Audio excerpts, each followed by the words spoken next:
Эми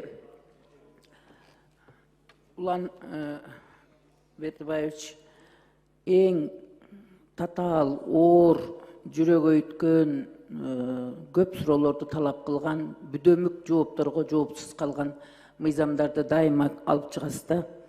Бир чети мен сизге ошондой оор мыйзамдарды тарыхтын алдында жоопкерчиликти алганыңызга рахмат айтам. Экинчиден, такшы алып калганыңызды көрсөтөсүз, ар кандай кырдаалда саясий мазмунда жооп бергенге.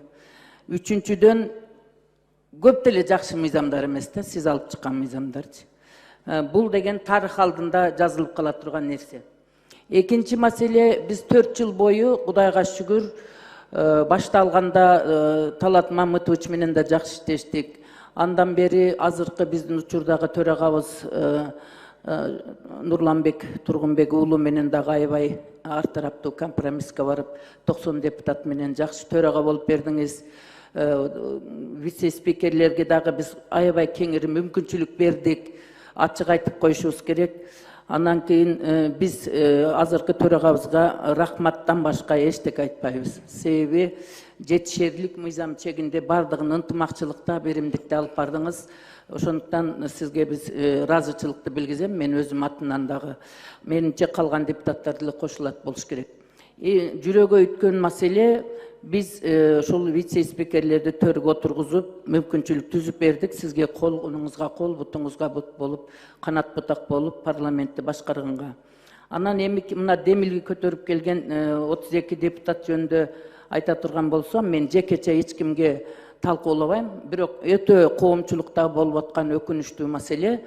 Болгондо дагы эң акыры келгениге 6 айда боло элек, 1 жыл, 1,5 жыл, 2 жыл боло элек депутаттардын келе калып туруп, кете калам деп туруп демилге көтөргөнү коомчулукта түрдүү пикирди жаратты да. Болгондо дагы 3 вице-спикердин бардыгы кетем деп жарыялык кылып атат. 6 комитеттин төрагасы кетем деп маселе көтөрүп атат. Бул деген парламенттин ичинде биз катарда карапайым депутаттар мүмкүнчүлүктү берип, көкөлөтүп, төргө тургузган адамдардын парламентти таратабыз деп алып чыкканы бул коомчулукта өтө бөдөмүк суроолорду жаратып атат да. Эгерде ошончолук биз катардагы парламенттер иштегенге мүмкүнчүлүк түзүп берсек, алар тарайбыз дей турган болсо, анда кеткилери келсе өздөрү арызын жазып кете берсе болмок экен, аркасында катарда күтүп, жылдап турган кандидаттар келип отурмак. Ал эми парламентти таратуу боюнча али 4 жылга дагы иштей элекпиз. Бул чакырылышта 5-жылды жакшынакай иштеп, июль-августта каникул. Рахмат, Айдарбеков, депутат Айдарбеков. Сизге Надира айым дайыма жетпей калат да убакытчы. Ошон үчүн азыраак сүйлөп, токотер жерде айтпайсызбы? 1 мүнөт. Рахмат төрага. Мен тоготер эле сөздөрдү айттым, акыркын жыйынтыктап коеюн. Рахмат.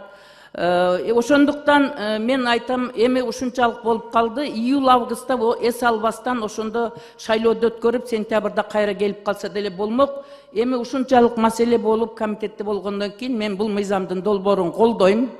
Анан кийин ошо демилге көтөргөндөр элдин алдына барганда өзүңөрдүн жоопкерчилигиңерди кантип добуш бер деп барасыңар, Кудайдын алдында, мыйзамдын алдында, шайлоочулардын алдында моралдык укугуңарды ойлоп койгула. Бирок мамлекеттин кызыкчылыгы үчүн мен бул мыйзамдын долбоорун колдойм. Рахмат.